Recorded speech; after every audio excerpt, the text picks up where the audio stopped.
Game controls 100% make or break any gaming experience. Even a simple casual game like Yoshi's Story. Even if the game isn't meant to be some expert platformer DKC2 Mario Maker Mega Man madness, you still need the ability to control the character on the screen accurately. Yoshi's Story forgot about that. Welcome to completion number 78 of the Potato Backlog project. I don't buy any new video games unless I earn money from completing my old ones. It's simple. Make sure you stick around to the end of the video for the only rating that matters in 2024, the Tater Raider, and let's have a quick chat about Yoshi's Story.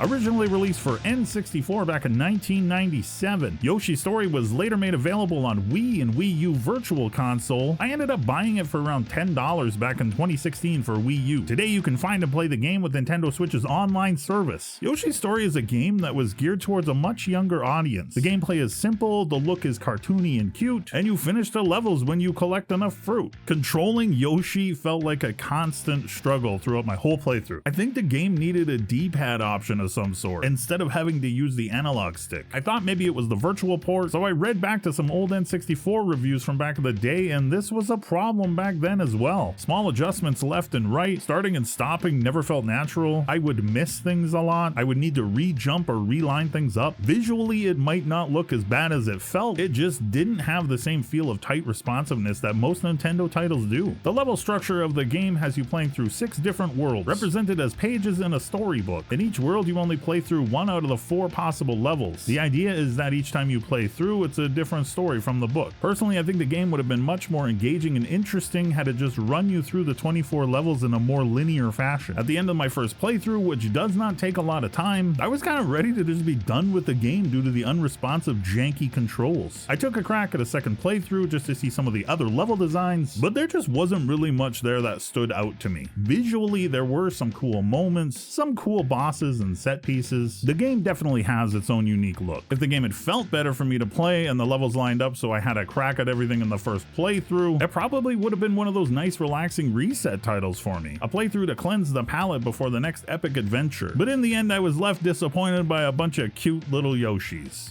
1 happy potato face out of 5. This game probably has its fans, but in 2024, it's not really worth having a look in my opinion. Just play Yoshi's Island instead. With that, the Backlog project rolls on. Thank you so much for watching. Be kind to yourselves and others that deserve it. We're on to the next one.